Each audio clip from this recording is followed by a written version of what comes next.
One of the first stories of I ever coming to LA, I saw a very famous comic who I loved, and I yelled his name out like that, and he went, "Fuck you." And I was like, holy shit. Now, I've had an encounter with him since. Boogie Nights just premiered at the Toronto Film Festival. He saw the movie and wanted to come and meet me. He said, "Oh, it's so nice to meet you. I'm a big fan. I saw the movie." I said, "Oh, we've met before. Briefly, but we met."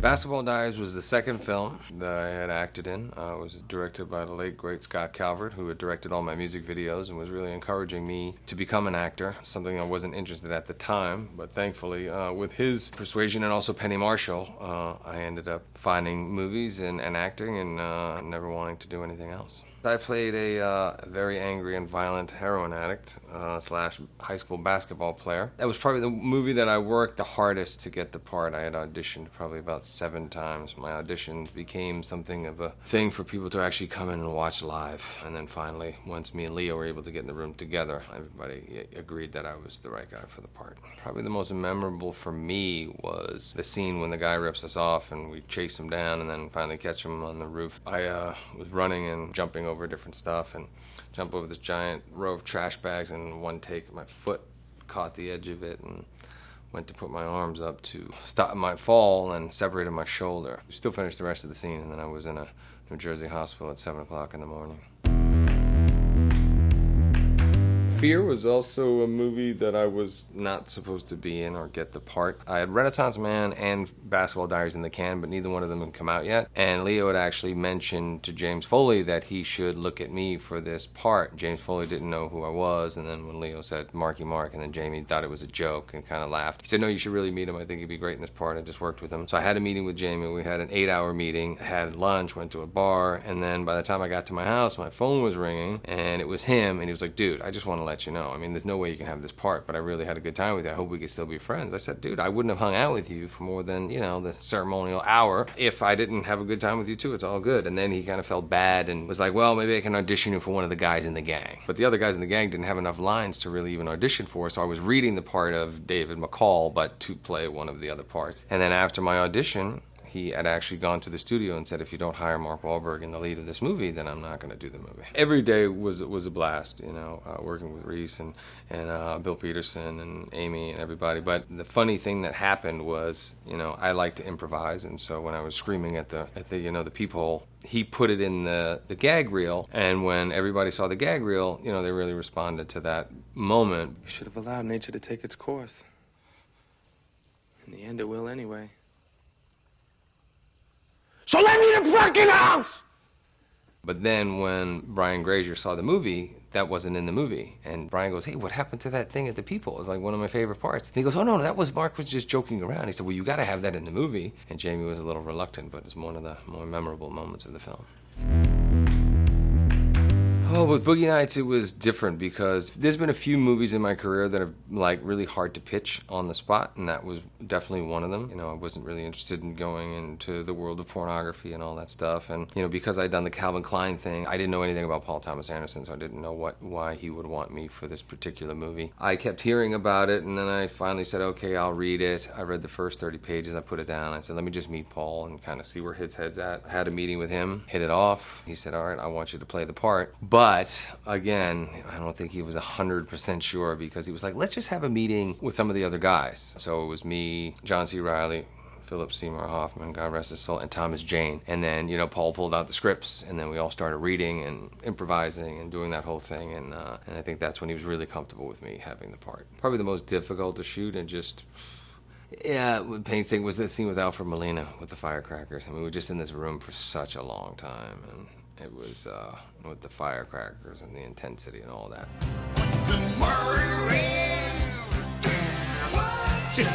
I love that song. The black guy has a gun in his jacket. Todd. No, all the scenes. I mean, the big blow. I love the big blow-up scene with me and Bert in the backyard, and all the stuff in the studio with Michael Penn. I mean, there was great moments and experiences in that one.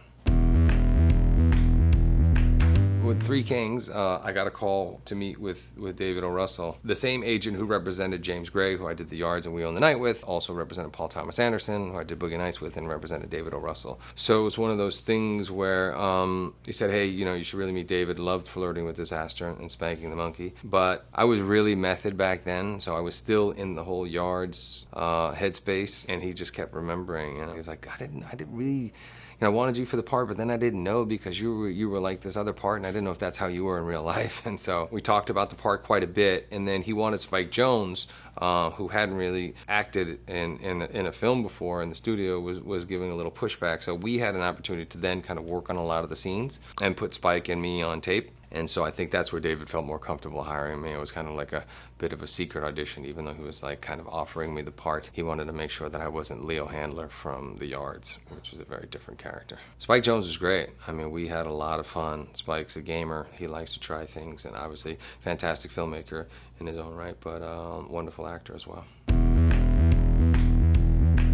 Now, with The Perfect Storm, actually, because of Three Kings, I was offered the part. Absolutely loved Wolfgang Petersen, all of his movies, especially Das Boot. And I thought, you know, it was an honor to be able to play a real person, you know, who would kind of go out there and be brave enough to go on a sword boat and, you know, somebody who was from back home, and I knew I had a responsibility to make his family proud. Spent a lot of time living in the crow's nest, hanging with his brother and his mom and the family, and going out on real boats and doing all that stuff. It was an awesome experience. During that movie, I had been introduced to sushi from David O. Russell and Chuck Robin, and they want to have dinner. Normally, I'm pretty picky about where we're going, but I just said okay, and they were picking the place. And then I show up to Matsuhita, and I'm like, what is this, dude? And they're like, oh, it's sushi, don't worry, you'll love it. I'm like, I'm not eating this shit. Then I finally start tasting and trying stuff. Ate everything that came out, absolutely fell in love with it, and then would literally, because there were so many technical glitches with making that movie with the gimbal and the tank and the effects, and that I would have sometimes like days on end where we'd never go in front of camera. We'd just be sitting in our trailer. So I would fly all the way across town back to Matsuhita, like every day. So I just assumed that every sushi place was the same quality. So when we went down to Dana Point to now go shoot out on the water, I went to a sushi place the night before, got like violently ill, and then I still had to go out on the boat the next day. And we were in like 25, 30-foot swells. Literally in between lines, I was puking and almost projectile vomiting on George. It was not a good time. The only reason for making Planet of the Apes was to work with Tim Burton and Dick Zanuck. You know, was never really a huge fan of the original and not really into sci-fi, but I wanted an opportunity to work with Tim, so I just jumped at it. You know, at that stage of my career, I still felt like it would be far more beneficial for me to work with really successful directors, and there would be so much for me to learn and benefit from. Yeah, Tim was absolutely awesome. I think the thing that we both experienced together is let's not have a start date without having a complete script, you know? And with a big movie like that, a tentpole, you know, they have a tendency to say, okay, this movie has to be out by this particular time. And, you know, Tim's an artist, so he doesn't want to be rushed, and he wants to make sure that things are going to be perfect and doesn't want to compromise what he wants to do or how he wants to do it. You know, that was one of the things I learned. But also, I love to hang out with him. I mean, he's such a sweet guy. When we were doing additional shooting in London or we were working in Paris, I was in Paris, and he would come and we were doing ADR and stuff like that, or we'd go out and, you know, we'd go to dinner or go for drinks, and he would sit there just drawing people, and, you know, I was always trying to get my hands on his drawings.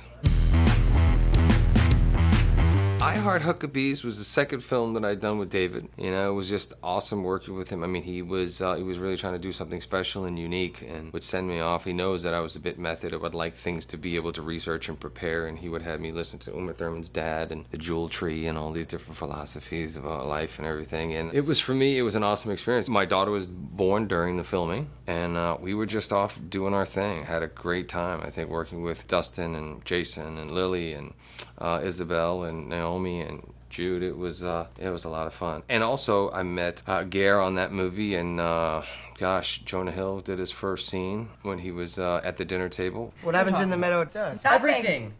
Everything. Everything. It's beautiful. It's beautiful. Also Richard Jenkins, Gene Smart. There were so many amazing people in that movie. It was such a great experience. The Departed was interesting. It was one of those things where I wasn't committed to making the movie, but my agent told Marty that I was. And Marty called me up acting like he was all excited about us making this movie together, and I said, I'm not doing the movie, you know. I wanted a different part, and I wanted some other different things, and we had been talking about doing it for a long time, and then things just happened, and the studio pushed back on certain things, and so I said, nah, I don't want to do it. And then Marty was just like silent for a minute, and then I said, okay, and I hung up, and then my agent called me back, you know, like 5 minutes later. It was like, what the fuck? Just go talk to him. So they sent me a plane on the weekend that I was off in Toronto. Went to Marty's office. I had read the script again, and at this time I was pretty angry. I was like, nah, I'm not doing it. He goes, but look at this part. Look what you get to do with all of these people. And, you know, he knows I'm from that world. And I said, talked to him about improvising and doing my thing. And he said, dude, you're free to do what you want to do.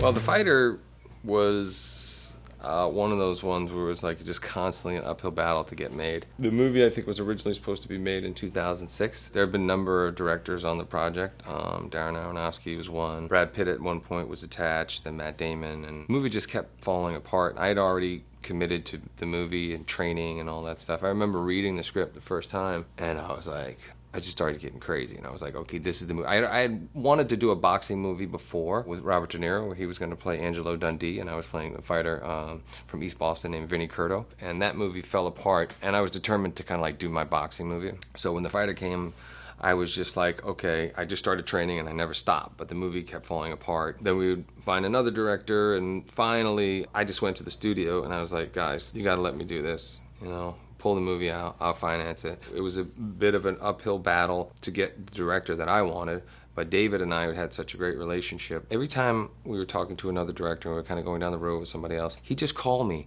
and we'd just start talking about the movie. And I'd be like, well, I don't think they're gonna go for it, but I'll take this idea and I'll run with it and I'll add it to the script. It just got to the point where it's just sitting, and I remember sitting in my old house in my bathroom, I had this little chaise lounge in there, and we'd just sit on the phone and talk forever. And then I said, you know what, I gotta make this happen. So I wrote this long letter, and I was going to the head of the studio. I want to talk about all the reasons why I wanted David O to make this movie, and why they should have trust in me to allow me to kind of go with my gut. And finally, you know, I got everybody to agree.